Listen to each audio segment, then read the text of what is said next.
3 days before I asked Evelyn Shaw to marry me, my daughter found the first hole in the story I had built around our life. Lucy was sitting at our kitchen table with a glass of water in one hand and an insurance letter in the other. The envelope had been addressed to me, but I had left it beside the fruit bowl while searching for her morning medicine. "What does coverage review mean?" she asked. I took the letter too quickly. "It means someone in an office wants to feel important." She studied my face. At 8, Lucy had already learned that I joked when the truth frightened me. It was a lesson no child should have needed. "Are they stopping my treatment?" "No." The answer came before I knew whether it was true. I folded the letter and slipped it into my coat beside the termination notice I had received the previous afternoon. Shaw Meridian called it a confidential workforce transition. I called it the reason I had not slept. Lucy pushed her inhaler into her backpack. A strip of green ribbon was tied around its zipper, frayed at both ends. Her mother had fastened it there before the last hospital stay of her life. Whenever Lucy was afraid, she rubbed the ribbon between her fingers. "You are doing the jaw thing," she said. "What jaw thing?" She clenched her teeth and stared at the wall in a painfully accurate imitation of me. I laughed, kissed the top of her head, and promised I would collect her after school. Then I left our apartment carrying 2 lies: that her treatment was safe, and that I still had a job capable of paying for it. At Shaw Meridian, the lobby screens displayed Evelyn beneath the words, "Steady Leadership." In every photograph, she wore dark colors and the expression of someone who had stopped expecting kindness. Her husband, Adrian Shaw, had founded the company and died 7 years earlier. Evelyn had inherited his office, his voting shares, and every rumor suggesting grief had made her unfit to hold either. I had worked beneath her for 11 months without having a private conversation longer than a minute. She knew my project reports were early. I knew she drank coffee only after it went cold. That was the full extent of our intimacy. My manager, Owen Price, was waiting beside my desk. "Human Resources moved your meeting to Friday," he said quietly. "Malcolm wants the restructuring finished before the emergency board session. Then I have 2 extra days to become indispensable." Owen did not smile. "Caleb, stop turning everything into a joke." It was easier than admitting I had spent the night calculating how long Lucy's medication would last after our insurance ended. Easier than asking why my name had been selected when my division was profitable. Easier than remembering that my wife had once accused me of treating fear like a fire alarm with the battery removed. I opened the project archive and found my access restricted. Across the floor, Evelyn stepped from the executive elevator with Malcolm Voss beside her. Malcolm was the board's legal strategist and the only director who behaved as though the building already belonged to him. He spoke near Evelyn's shoulder while she walked, never loudly enough for anyone else to hear. She stopped once, and her right hand closed around something at her wrist. A brass key hung there on a faded green ribbon. For one irrational second, I saw Lucy's backpack. Then Evelyn tucked the key beneath her sleeve and entered the glass conference room. By noon, Malcolm's assistant requested every file connected to my hospital modernization project. By afternoon, someone had opened Lucy's confidential benefits record. I knew because the employee portal sent me an automatic security notice. I carried the notice to Human Resources.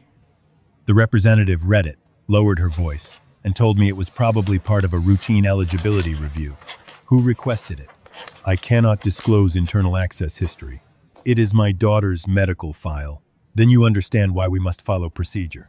Procedure was the word people used when they wanted cruelty to sound clean. I returned to my desk and found Evelyn waiting there. The entire floor went silent. "Walk with me, Mr. Rowan." She led me into an empty records room and closed the door. Up close, she looked less untouchable than exhausted. A faint red mark crossed her palm where she had been gripping the key. "Did you report unauthorized access to your daughter's file?" she asked. "Yes." "Withdraw the complaint." I stared at her. "No." Something shifted in her expression.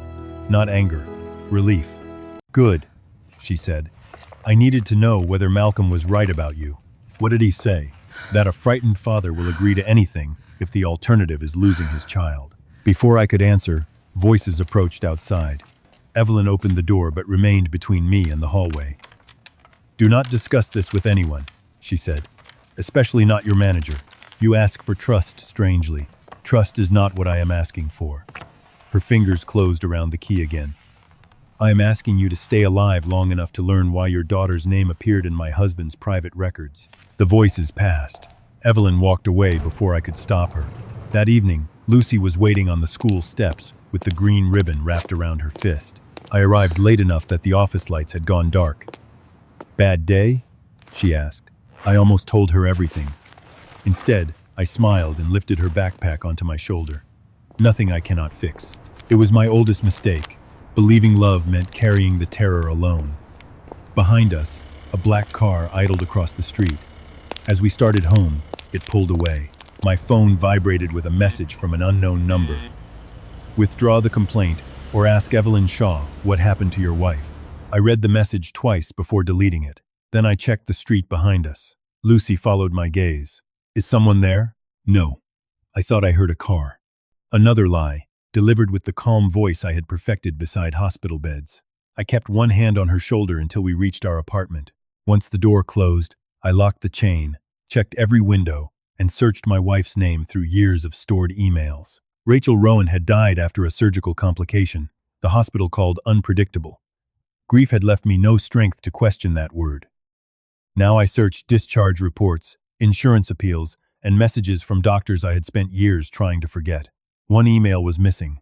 Rachel had sent it the night before her final procedure. I remembered the subject. "If anything changes."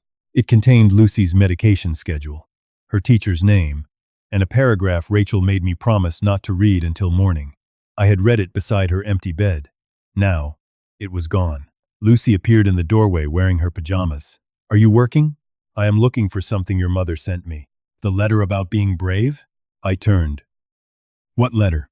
"The one she put in my red book." Lucy led me to her room and found a children's storybook beneath a box of drawings. Inside the cover, Rachel had written in blue ink, "My brave girl, if Dad says everything is fine, ask him again." I laughed once, but the sound broke halfway out. Beneath the note was an empty fold where something had been removed. "Was there another paper here?" Lucy nodded. "A hospital paper. The man who fixed the window took it." My body went cold. "What man?" "The building man. He came when you were at work." No maintenance worker had entered our apartment. Lucy remembered gray hair, polished shoes, and a silver pin shaped like a tower. He had told her that I requested the repair. Then she said the detail that frightened me most. He knew Mom called me Little Sparrow. Only 3 people had used that name: Rachel, me, and the surgeon who pronounced her dead. I did not sleep. By morning, I had decided to confront the hospital without Evelyn. I would keep her away from Lucy until I understood why Adrian Shaw had collected information about my family. It felt like courage. It was my habit of mistaking isolation for control. I left Lucy with our elderly neighbor, Mrs. Bell, and drove to St. Catherine Medical Center. The records office occupied the corridor, where I had signed Rachel's final consent forms. Even the chairs seemed arranged to return me to the worst morning of my life. A clerk searched Rachel's file and frowned. "Her record is under legal restriction." "On whose authority?" "I cannot disclose that." "When was the restriction added?" She hesitated. 7 years ago. Rachel had been dead for 6. Before I could respond, 2 security officers entered the corridor. One asked me to leave. I explained that I was requesting my late wife's records. He said the hospital had received notice that I might attempt unauthorized access. "Who sent it?" He moved a hand toward my elbow. "Mr. Rowan. Do not make this difficult." A woman's voice answered behind him. "Then stop making it illegal." Evelyn stood at the end of the corridor in a charcoal coat, one hand over the brass key beneath her sleeve. A hospital attorney hurried behind her. The officers stepped away. Evelyn handed the attorney a court order requiring the hospital to preserve every document connected to Rachel's treatment. "You followed me," I said. "I followed the person following you." Across the parking lot, a man in a gray coat entered a black sedan. A silver tower pin flashed on his lapel. I moved toward the exit, but Evelyn caught my wrist. "Let him go." He entered my home. "If you confront him, Malcolm will call you unstable before lunch."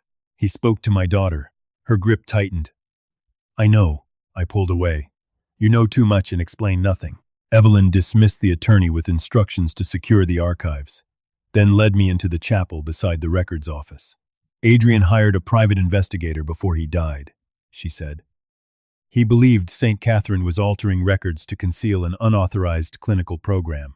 Was Rachel part of it? I do not know. You have Lucy's photograph in your home. I found it after Adrian died. And waited 7 years to tell me? I did not know who she was until your benefits appeal crossed my desk last month. My appeal reached the chief executive? It was placed there deliberately. Your employment review, Lucy's treatment, and Adrian's files began moving at the same time. Someone wanted me to notice you. Malcolm? Perhaps.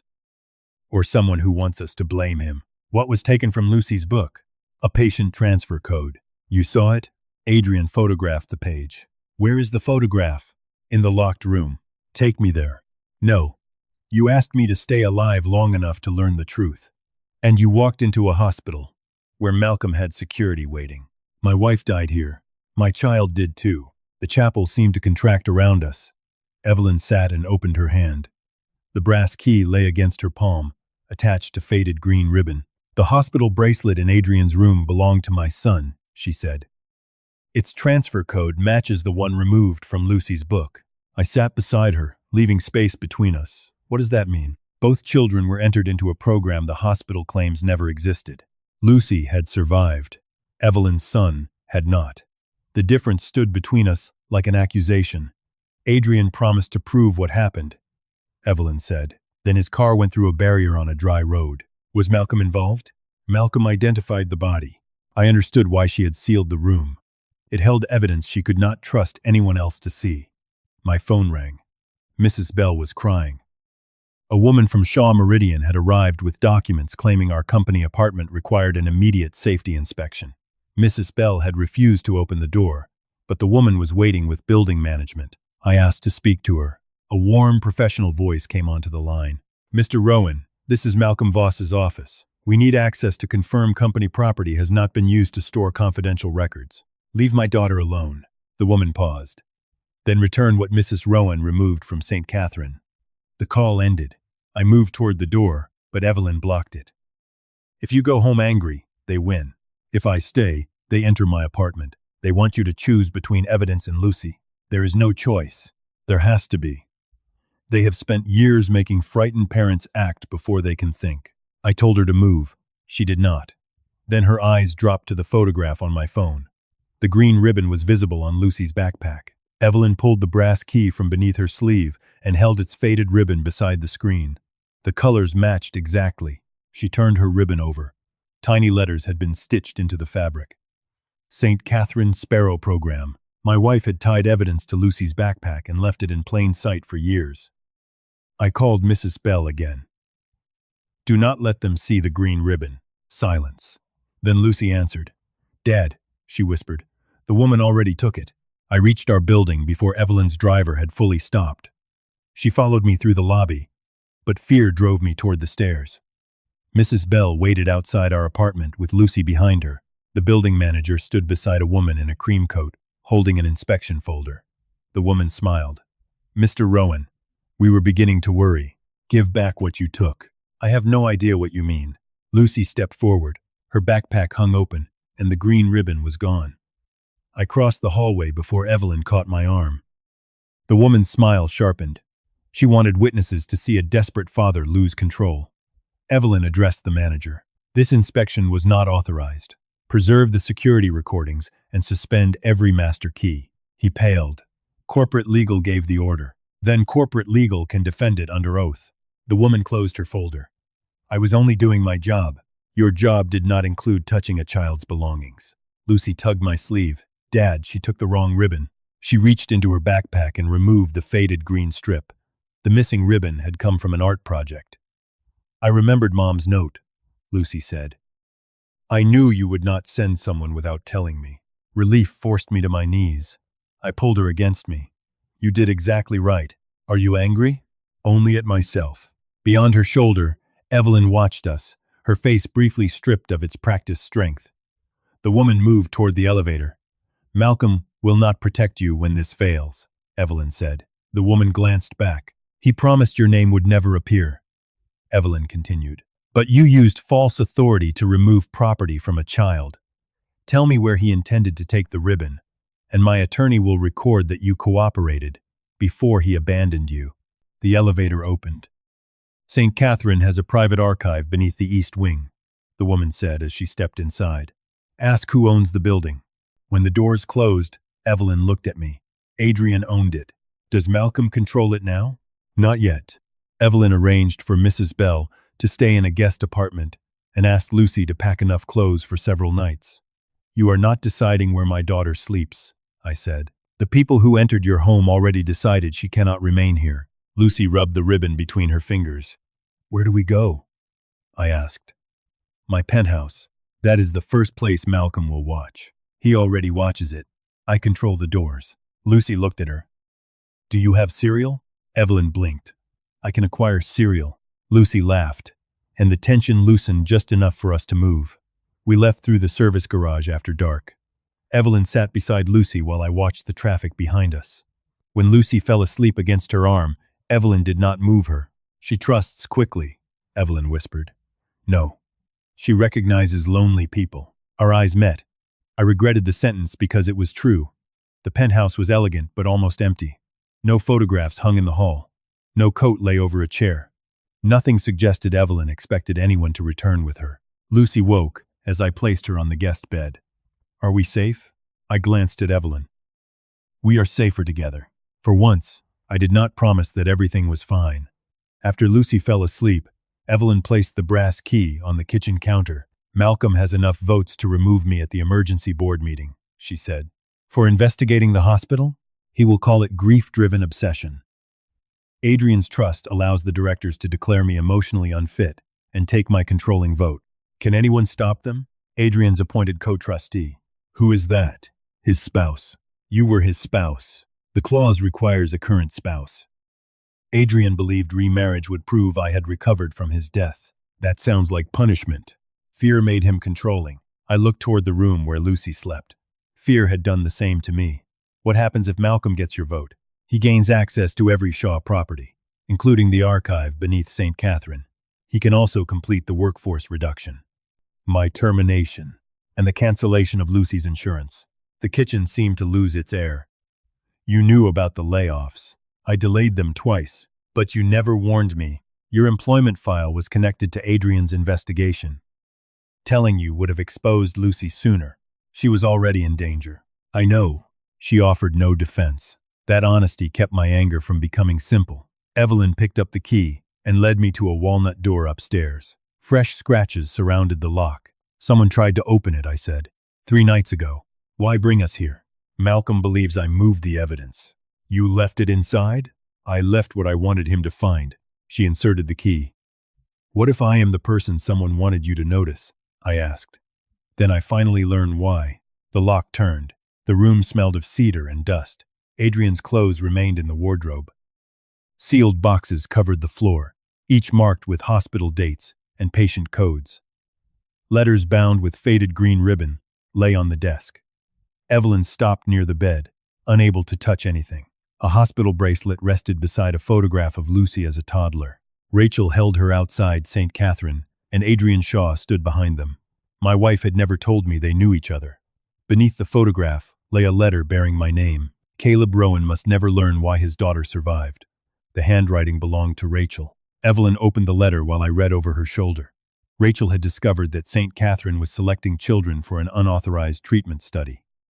Adrian had helped her copy the records. When Evelyn's son deteriorated, Rachel tried to remove both children from the program. She succeeded only with Lucy. The letter ended, before explaining how. Footsteps crossed the hall. Evelyn extinguished the lamp and pulled me behind the wardrobe. The door handle turned, but the lock held. Metal scraped against it. Her fingers tightened around mine. My phone began vibrating. Malcolm was calling. The scraping stopped. I answered without speaking. His voice was almost gentle. You should not be in Adrian's bedroom, Mr. Rowan. The line went dead.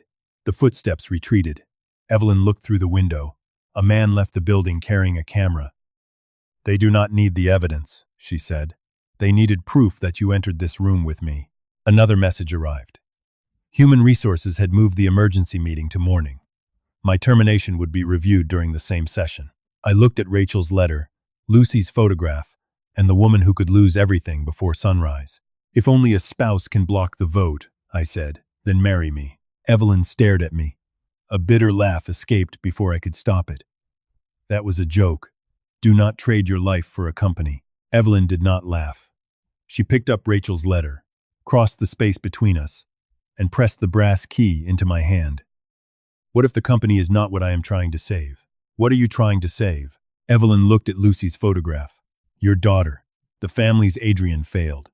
Perhaps the part of me that stopped believing I could protect anyone.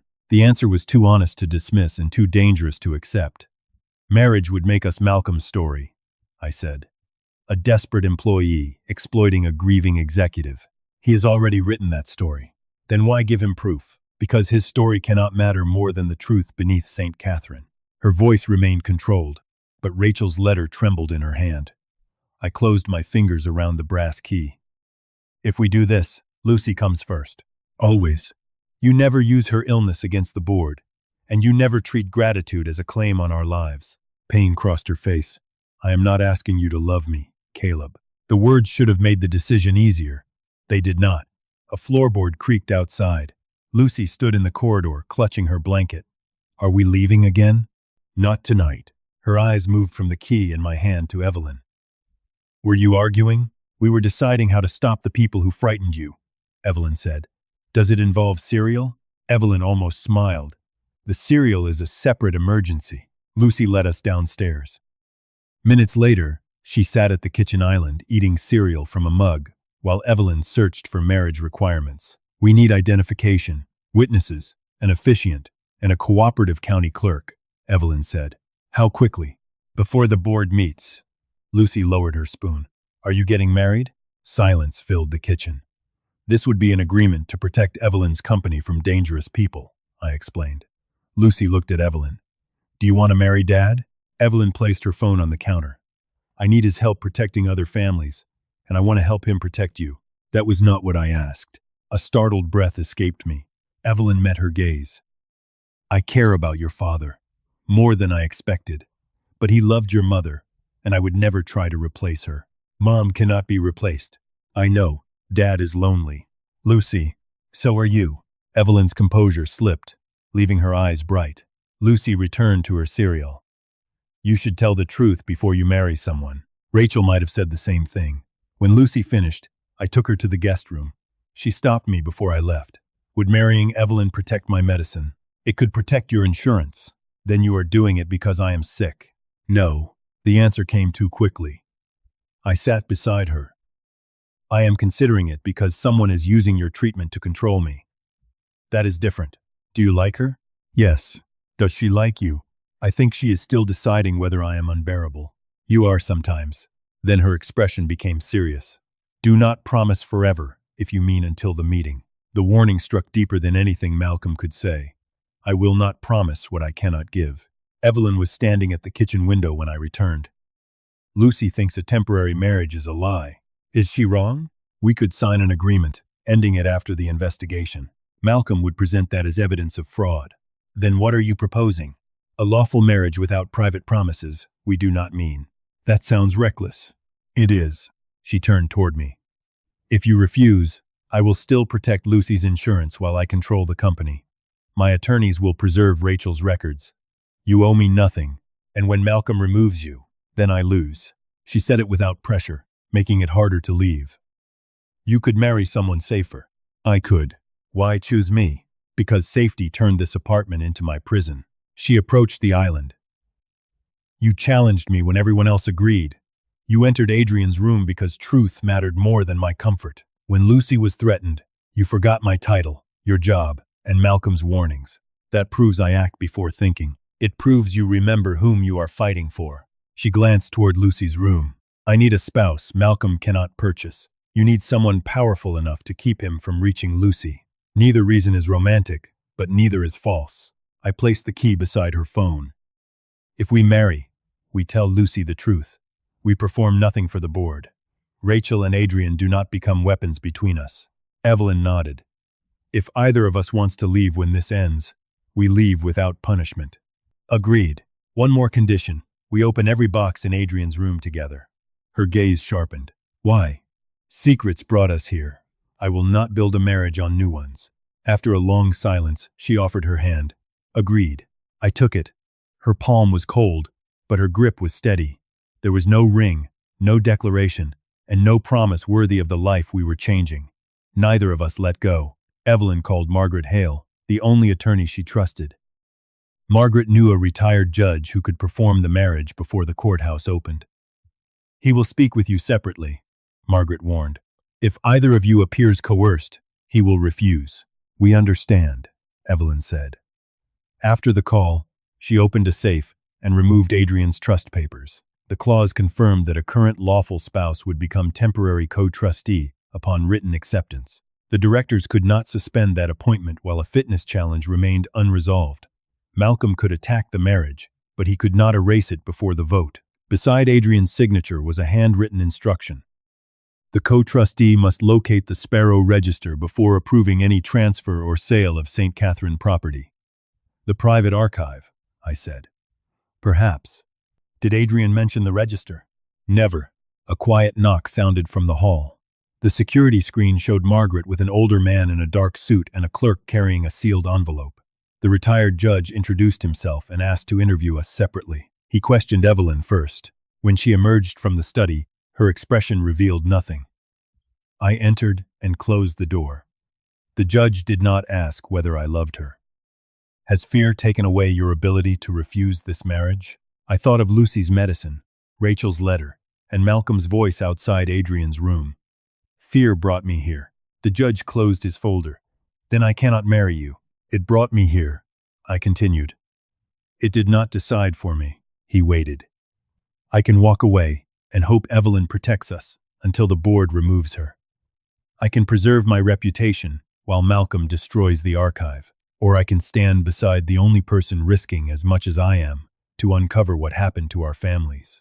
"Do you understand that marriage creates duties beyond the board meeting?" "Yes." "Do you intend to honor them?" I remembered Lucy's warning. "I will not promise love because Evelyn needs my name.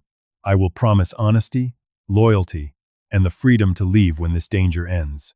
If that is insufficient, do not approve the marriage." The judge studied me, then reopened his folder. "Those promises are more honest than many vows I have heard." Dawn brightened the windows as we gathered in the living room. Lucy appeared carrying Rachel's red book against her chest. "I want to be the witness." Margaret explained that the clerk would sign officially, but Lucy could stand beside us. Evelyn knelt before her. "Are you certain?" Lucy opened the book to Rachel's note. "Mom said to ask again whenever Dad says everything is fine." He did not say that this time. She placed Evelyn's hand in mine. The judge began. Before he reached the vows, every phone in the room vibrated. Margaret checked hers first.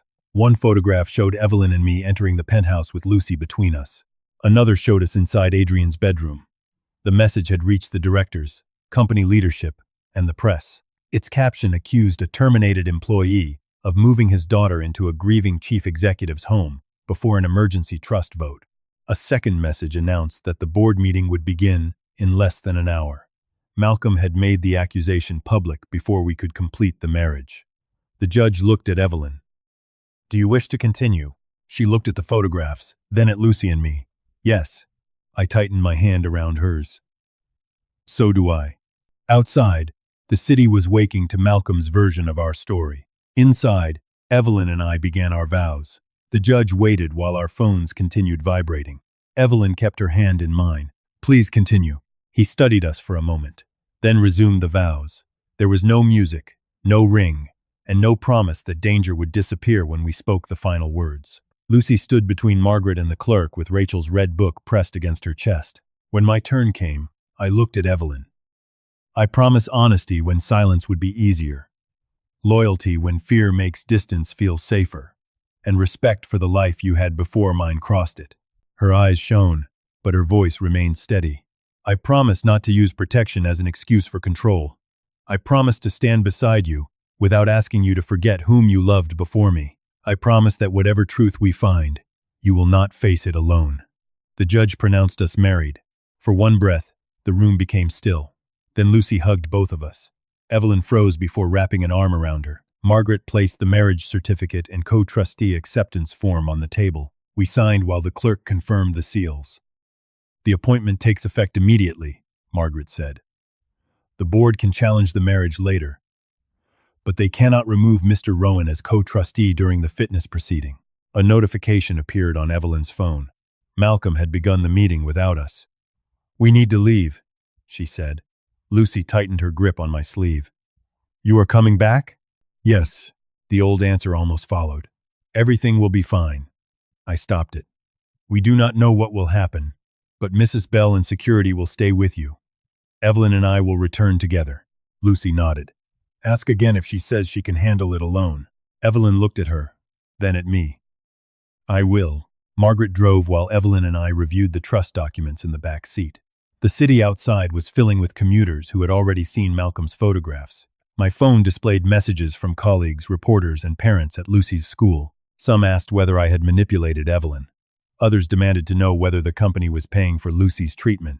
Evelyn reached toward the screen, then stopped. May I? I handed her the phone. She turned it face down.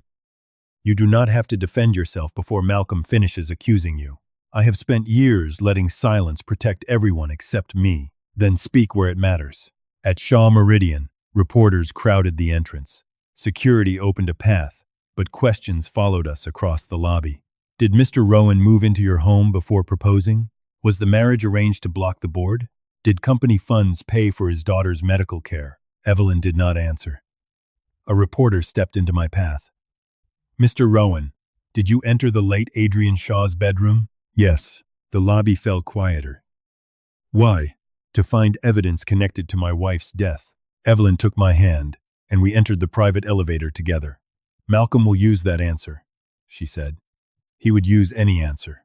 Yes. She did not release me. The boardroom doors were already closed. Margaret handed the clerk's certified documents to the corporate secretary before security admitted us. Every director turned. On the wall behind Malcolm was the photograph of Evelyn and me inside Adrian's room. Beside it appeared my employee file. Widower.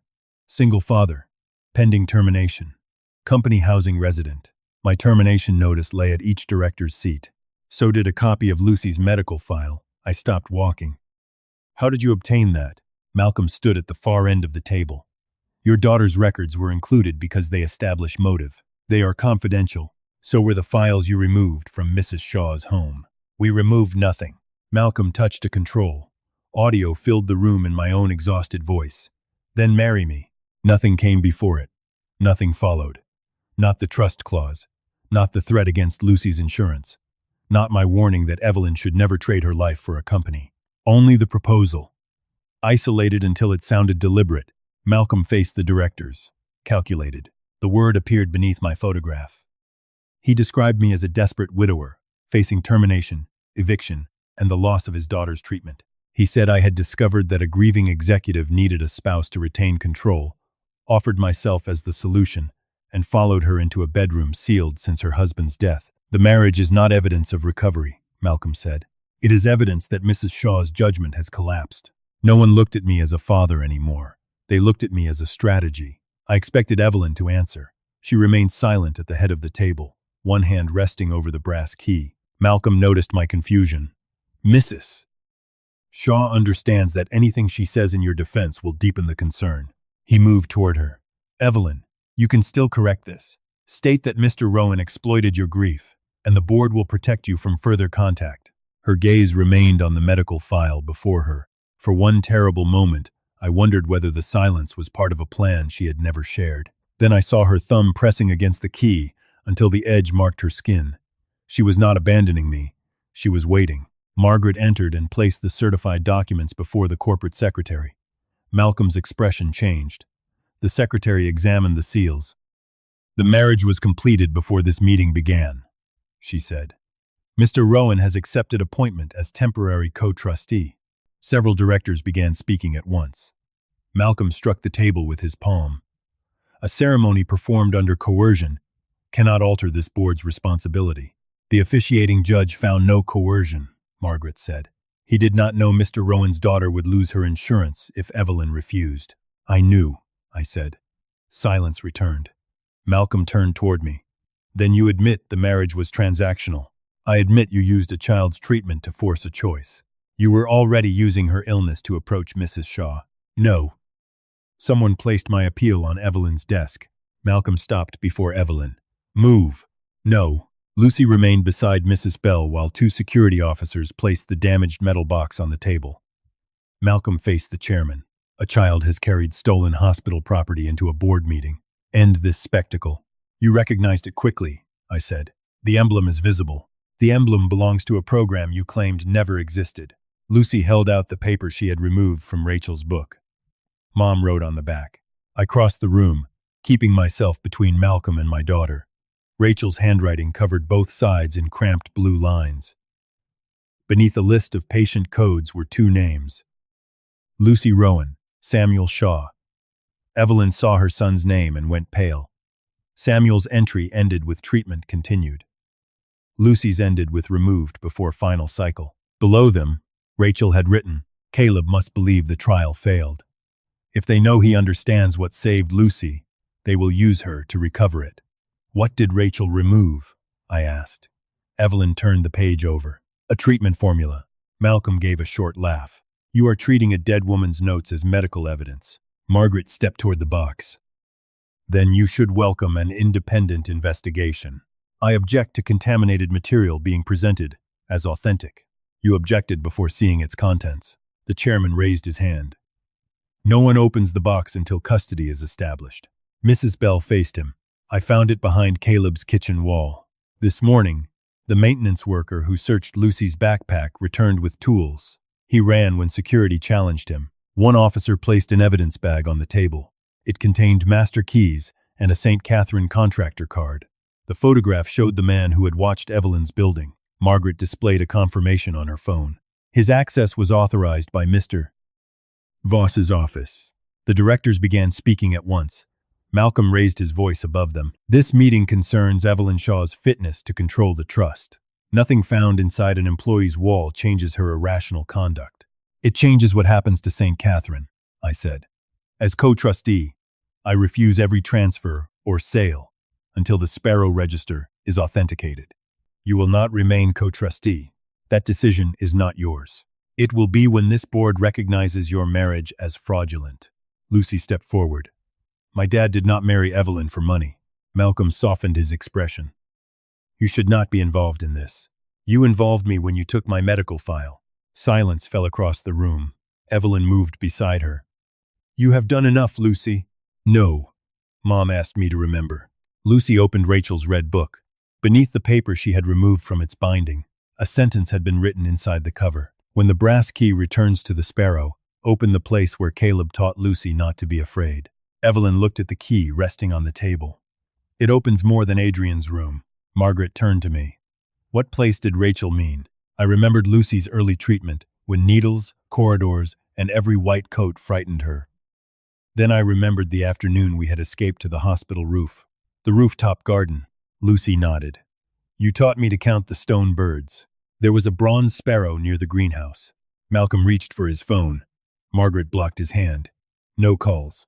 You cannot detain me, and you cannot warn whoever may be waiting at the hospital. The chairman ordered security to collect every phone until the preservation order reached St. Catherine. Malcolm refused. A director who had supported him rose. Give them the phone. Malcolm stared at him. You know what happens if this company loses the hospital. I am beginning to wonder what happens if we keep it. Malcolm placed his phone on the table. Evelyn was still staring at Samuel's name. If Rachel removed Lucy before the final cycle, why did Samuel remain? The answer was already waiting between the lines. Perhaps Adrian helped Rachel copy the records, but discovered the danger too late. No. Adrian knew Samuel was deteriorating. He said the treatment was our only chance.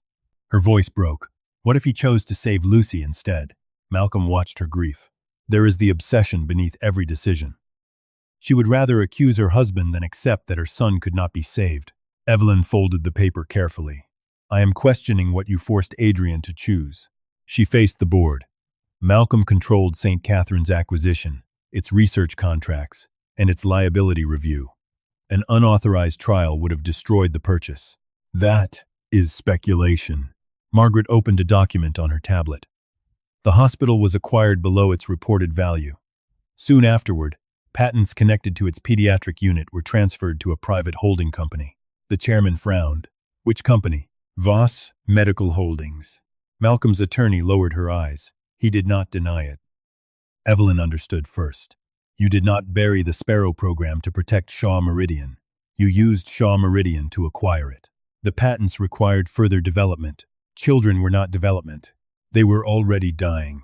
The words escaped him before he could stop them. No one moved. Evelyn approached so slowly that Malcolm stepped back. You knew Samuel was enrolled. Adrian authorized the treatment. And Lucy? His gaze shifted toward my daughter.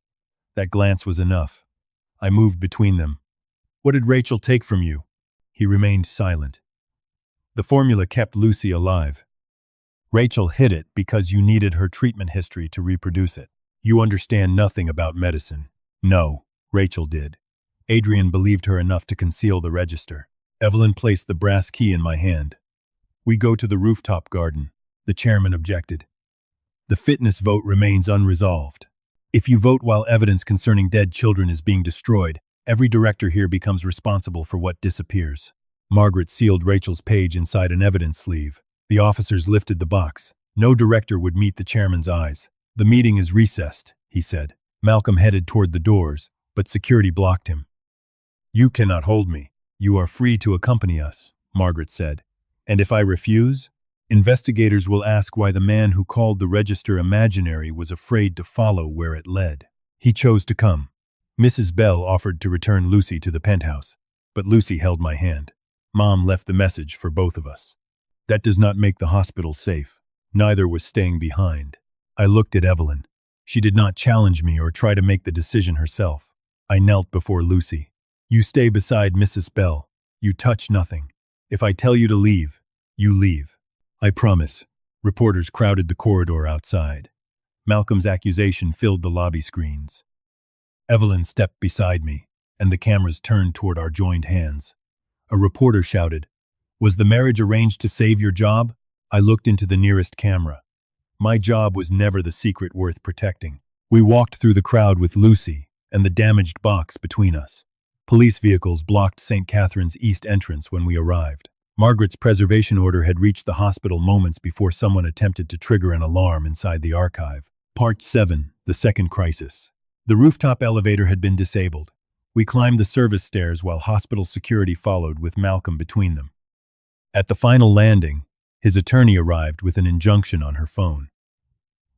No hospital property may be opened or removed until chain of custody is established, she said. Margaret examined the order. It was filed 8 minutes ago. Malcolm had surrendered his phone in the boardroom, but someone had still been waiting for his signal. The rooftop door opened onto hard rain. Dead vines covered the greenhouse.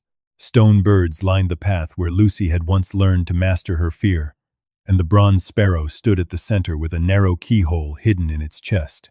I inserted Evelyn's brass key. The pedestal opened with a heavy click. Inside lay a waterproof case, a small recorder, and an empty cradle shaped for a medical vial. The formula was gone. Lucy pressed Rachel's red book against her coat. Mom said the key would open it. It did, I said. Malcolm looked almost sympathetic. A grieving family has found an empty box and mistaken it for proof. Evelyn lifted the recorder. A label bore Adrian's handwriting. For Evelyn, when Caleb is ready to hear why Rachel chose his daughter. I pressed play. Adrian's voice emerged through the rain. Caleb, if you are hearing this, Malcolm has found Lucy. He will tell you Rachel chose one child over another. He will use that lie to divide you. Do not let him. Static swallowed several words. The Sparrow program was never designed to cure children. Malcolm used dying patients to test which bodies could survive a compound he intended to. The recording stopped. I pressed the button again. Nothing. Water had entered the casing through a hairline crack. Malcolm faced the officers. You have an incomplete recording, an empty compartment, and a key belonging to Evelyn's dead husband. None of that establishes a crime. You knew there should be a vial, I said. His eyes moved to me, then to the empty cradle. You just heard the accusation. Adrian never mentioned a vial. For an instant, the careful patience left his face. Then his attorney stepped between us. My client inferred it from the shape of the compartment. Margaret had heard the crack, but an inference was not a confession. An alarm sounded below us. Red lights flashed above the stairwell. A hospital officer spoke into his radio, then turned to Margaret. Smoke detected in the private archive. We have to evacuate. Malcolm smiled without moving his mouth. Police had stopped the first false alarm at the east entrance. This one came from inside the sealed records floor. We ran down the stairs. On the landing below, Two orderlies pushed Lucy's treatment cart toward an emergency lift. "She is not scheduled for treatment," I said. One orderly reached for Lucy. I pulled her behind me. Mrs. Bell struck the man's arm with her handbag while hospital security closed around us. The second orderly fled through a service door. The first carried no identification. Inside his pocket, officers found a syringe and a transfer form authorizing Lucy's removal to another facility. My signature had been copied at the bottom. Malcolm studied the ceiling as if the forgery had nothing to do with him. "This is what you needed," I said. "Not the box. Her. Be careful, Mr. Rowan. A frightened father can turn coincidence into accusation." The archive alarm ended before fire crews found smoke. When investigators opened the private floor, the Sparrow cabinets were empty. A cleaning crew had removed them under a disposal order, signed in Adrian's name, 2 days after his death. Malcolm's attorney demanded his release. The officers had no complete recording, no formula, and no witness connecting him to the forged transfer form. They could hold the false orderly, but not the man who had prepared every layer between himself and the crime. Before leaving, Malcolm stopped beside Lucy. "Your mother filled your head with dangerous stories." I moved between them. "Speak to me." "Gladly." "By morning, everyone will know what you dragged a sick child through to protect a fraudulent marriage." He walked away beneath his attorney's umbrella.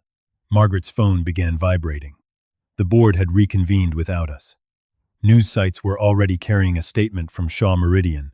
Evelyn Shaw and Caleb Rowan had stolen hospital property, endangered a minor, and fabricated allegations to preserve Evelyn's control of the family trust. The statement included a photograph of Lucy on the roof. The image had been taken before the door opened. Someone inside our group had sent it. Owen stood near the stairwell, rain running from his coat. He had insisted on coming as my manager and friend. Now he would not meet my eyes. "They offered to protect my department," he said. "Malcolm said they only needed proof Lucy was here. You gave him my daughter. I thought the police would keep everyone safe. You thought your job was worth the risk." Owen looked at the floor. The betrayal hurt because it was ordinary. Malcolm did not need loyal followers. He needed frightened people willing to call surrender reasonable. Evelyn's phone displayed the board resolution. Her authority was suspended. My appointment as co-trustee was under emergency challenge. Company security had been ordered to remove us from every Shaw Meridian property, including our apartment and her penthouse. Lucy read my face. "Are we homeless?" "No," Mrs. Bell said before I could lie. "You are staying with me, and my sofa has survived worse men than Malcolm Voss." Evelyn removed the brass key from the pedestal. The green ribbon was dark with rain. She held it toward me. I did not take it. "You knew Lucy might lead you here before you offered marriage," I said. The storm seemed to quiet around us. "Yes. Did you marry me to protect her or to find this?" "Both." The truth landed without defense. "If Malcolm had not moved against you, would you have told me?" "I do not know." "Then you used my fear the way he did." "You simply wanted a different answer." Evelyn closed her fingers around the key. "You are right. She did not ask me to forgive her. That was the first mercy she offered honestly." Margaret warned that Malcolm would use the morning board hearing to make his version official. If we attended, every private detail of Lucy's illness and our marriage would become public. If we stayed away, the injunction would remain. The evidence would be framed as theft, and the Sparrow families might never know their children had been recorded. Lucy rubbed the wet ribbon on her backpack. "Mom said to ask again when you say everything is fine." I looked at the empty cradle, the broken recorder, and the people Malcolm expected fear to separate. "Nothing is fine," I told her, "but I am done letting him explain why." Part 8. The Story Fight. By morning, Malcolm's version of our lives covered the boardroom wall. The wall showed me carrying the damaged box, Evelyn holding my hand, and Lucy on the roof beneath the caption, "Child used in corporate coup." My termination notice and insurance appeal lay beside our marriage certificate. Desperate father, unstable widow, sick child, fraudulent marriage. Reporters watched through a live feed. The chairman sat at the center with the resolution removing Evelyn from the trust. Malcolm addressed the cameras. Mr. Rowan discovered that his employment would end. He approached a grieving chief executive, offered marriage in exchange for protection, and placed his daughter inside a dangerous effort to manufacture leverage. He played the recording of my own voice. "Then marry me." Nothing before it, nothing after it. Not the plan to declare Evelyn unfit, not the threat to Lucy's insurance, Not my warning that marriage should never be traded for a company. Evelyn Shaw's silence confirms that even she understands how she was exploited. Evelyn sat beside me with the brass key. This time she followed a boundary she had not chosen. No. Malcolm turned toward the cameras. Then, the central fact is admitted. The sentence is real, your story is not. I placed Rachel's red book on the table. Malcolm's expression did not change. 3 days before the marriage, someone accessed my daughter's medical file. The same day, I received notice that my job and insurance would end. The next morning, St. Catherine restricted my late wife's records under an order created after her death. Then a contractor authorized by Malcolm's office entered my apartment and searched an 8-year-old child's backpack. The timeline appeared behind me: dates, access logs, security images, and names. Malcolm interrupted. None of those events proves you did not seek financial protection through Evelyn. I did seek protection. I was afraid my daughter would lose treatment. That is the part of your story you tell accurately, because you created the fear yourself. Did Evelyn tell you about the Sparrow Register before the wedding? A director asked. She told me Lucy's name appeared in Adrian's files. She did not tell me she believed Rachel had hidden the register or that Lucy might lead her to it. So she deceived you, the chairman said. Yes. And you still ask this board to trust her? No. I ask you to examine evidence. Trust is what people demand when evidence would cost them too much. Malcolm smiled. Rachel and Adrian are dead. The recording is damaged. What remains is a father turning grief into a weapon against the company supporting his child. The company did not support Lucy. It purchased access to her. I opened the red book to Rachel's note and displayed the transfer codes for Lucy and Samuel. Hospital counsel objected that the codes could not be authenticated without the destroyed archive. The archive was not destroyed, I said. Malcolm's smile disappeared. Margaret placed a sealed drive before the corporate secretary. The removed cabinets held decoy records. Hidden inside the obsolete hospital index Rachel had designed was a ledger of every Sparrow file opened, altered, printed, or transferred. I recognized her naming pattern during the night. Malcolm's technicians had preserved it because they dismissed the index as part of my failed project. The secretary connected the drive. Thousands of entries filled the screen. The ledger protects patient details while proving when records moved and whose credentials moved them. Malcolm rose. This board cannot rely on data extracted by a terminated employee with administrative access. I never had access to the private archive. Your wife did. Rachel's credentials ended 6 years ago. The latest transfer occurred last night. One line appeared in red. Destination: Voss Medical Holdings. Authorization: Malcolm Voss. The chairman ordered the live feed suspended.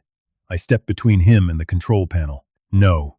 You invited the public when you called me a predator. They stay for the correction.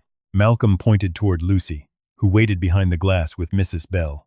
You are exposing your own daughter. Her name is not on that screen. Yours is. A transfer log does not prove what was transferred. That is why you took the vial from the rooftop. There was no vial when you opened the compartment. Correct. Then you cannot claim it was the Vale stabilizer. I had never said Dr. Vale's name. Adrian's surviving recording ended before the formula was identified. Malcolm understood too late. His attorney closed her eyes. I kept my voice quiet. Only the person who removed it knew whose formula was missing. The chairman asked security to seal the room. Malcolm struck the table. Miriam Vale signed away that work. Adrian knew it. Rachel knew it. They stole a compound financed by this company and tested it on children who had no other chance. There was the crack. Ownership. He could not tolerate hearing the formula belonged to someone else. Dr. Miriam Vale appeared on the live feed from a protected location. I signed a research agreement, she said. I did not sign a pediatric trial authorization, Mr.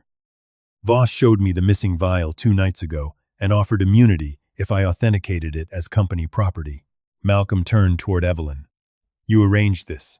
Evelyn did not answer for me or reach for my hand. I placed a document beside Rachel's book. Malcolm's office had sent it before dawn. Continued treatment for Lucy, restored employment, permanent housing, and mutual silence. My signature line waited at the bottom. You said ordinary people cannot afford the truth, I told him. So you priced mine. I tore the agreement once and left the pieces on his evidence board.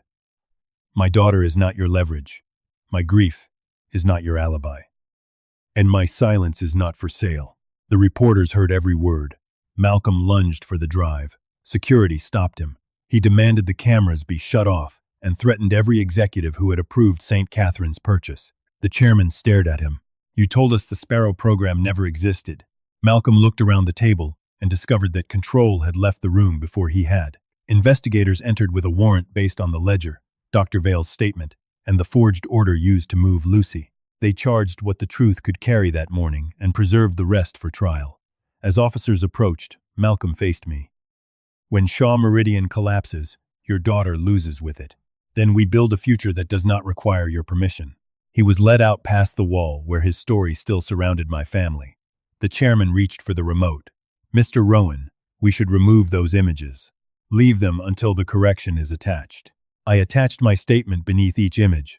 The box came from my wall. The marriage began under pressure. Evelyn withheld the truth. Lucy was endangered. Malcolm had used facts without order to build a lie. When I finished, the chairman asked whether I wanted Malcolm's statement deleted from the company record. No. Preserve both versions. Revenge would have erased him. Truth required people to see how nearly they had believed him. The cameras remained on when Evelyn spoke. "Caleb has told you what I withheld. I will testify to it. I will not ask him to defend our marriage, and I will not use Lucy's care, his work, or this trust to influence what he chooses next." The resolution removing her still waited on the table. She placed the brass key on top of it. "Release every Sparrow record to independent investigators. Freeze every related patent. If preserving this company requires another family's silence, let the company lose what silence bought." The chairman warned that she could lose control permanently. "I know." She looked at me, but did not ask me to stay. Outside, reporters filled the hospital steps. Lucy waited behind the glass with Mrs. Bell, rubbing the green ribbon between her fingers. "Are we going out there?" Evelyn asked. "Yes. Together? For the truth. This is not forgiveness." She accepted the boundary. I picked up the key, and we opened the doors. Part 9 Wounded Echo ending. The investigation did not restore what Sparrow had taken. It gave the losses names. In the months that followed, more families came forward. Some received records. Others learned that their children's files had been altered so completely that no certain account remained. Malcolm faced charges for fraud, obstruction, unlawful access to medical records, and the attempted removal of Lucy. The investigation into Rachel's crash stayed open. Prosecutors found payments to the contractor who entered our apartment, but no document proving who ordered the damage to her car. I wanted a final answer. Lucy wanted permission to stop waiting for one. "Mom is still mom if they never prove everything," she told me. We were sitting at Mrs. Bell's kitchen table because company housing remained tied up in litigation. The room was small. The pipes complained at night, and Lucy said the cereal selection was better than Evelyn's penthouse. Her treatment continued through an independent emergency fund created by the Sparrow families, not Evelyn and not Shaw Meridian. Dr. Vale warned that the recovered research could guide safer care, but it could not promise a cure. Lucy remained stable. Stable was not a miracle. It was enough life to make plans inside uncertainty. Evelyn resigned from Shaw Meridian after the board transferred the Sparrow assets to an independent trust. She surrendered her controlling vote but kept responsibility for testifying in every proceeding connected to the hospital. Some families thanked her. Others refused to speak to her because she had hidden evidence while searching for the register. She accepted both responses. Our marriage remained legal and separate from our lives. Evelyn rented an apartment near the courthouse. I did not move in. She did not offer money, housing, or promises. We met with a counselor when Lucy was not present and spoke about the difference between love and permission. Evelyn admitted that she had treated protection as the right to decide what I could bear. I admitted that I had treated fear as a burden I could hide from everyone who loved me. Neither confession repaired the other. One spring morning, St. Catherine invited the Sparrow families to reopen the rooftop garden. I almost refused. Then Lucy tied Rachel's green ribbon to her backpack and asked me again. The opening had begun with scissors and speeches before we arrived. Lucy avoided the crowd and walked straight to the bronze Sparrow. Its pedestal had been emptied for investigators, then returned without a lock. Evelyn stood beside it, holding the brass key on Adrian's faded ribbon. "It does not open anything now," she said. Lucy touched the keyhole. "Good." Evelyn offered the key to me. Months earlier, I had refused it in the rain because it carried every choice she had made without me. Now the metal felt lighter. though nothing it represented had disappeared. "What should we do with it?" I asked. Lucy pointed toward a glass case inside the greenhouse. It held Rachel's red book, copies of the surviving Sparrow pages, and a list of children whose records had been recovered. Blank spaces remained for the names investigators still did not know. "Put it there," she said. "People should see what opened the story." Evelyn unlocked the case with a new public key. I placed the old brass one beside Rachel's book, leaving both faded green ribbons visible. At the beginning, Rachel's ribbon had been something Lucy held when she was frightened. Evelyn's had guarded a room sealed by grief. Now neither ribbon concealed anything. They rested behind glass, as proof that love could preserve a truth, and still wound the people kept outside it. Lucy read the list twice. "Samuel's name is here." Evelyn nodded. "Mom's too. She was a witness. And me. You survived." Lucy considered the word. "That is not the same as winning." "No," Evelyn said. "It is not." They stood together without pretending the dead had been returned or the living had become whole. Afterward, Lucy joined Mrs. Bell near the new flower beds. Evelyn and I remained by the open case. She removed her wedding ring, but kept it in her palm. "The annulment papers are ready," she said. "Signing them will not affect Lucy's treatment, your testimony, or anything held by the trust." Months earlier, that assurance would have sounded like another arrangement. Now it was the absence of one. "Do you want the annulment?" I asked. "I want you to be free of a promise made while both of us were afraid." "That is not the same answer." "No." She looked toward Lucy. "I do not want to lose you. I also know wanting you does not give me a claim." I had no clean reply. Rachel's death still stood between my past and any future I tried to imagine. Evelyn's deception had not become smaller because she accepted its cost. Some mornings I could speak to her without hearing Malcolm's edited recording. Other mornings I could not. "I am not ready to decide," I said. "Then I will stop asking the question with my silence." She returned the ring to her finger, not as a victory, but because no decision had been made. Lucy called from the path. "Are we having breakfast?" Evelyn glanced at me. "Breakfast is not forgiveness," I said. "I remember. And it is not a marriage decision." "Lucy will disagree." "Despite everything," I smiled.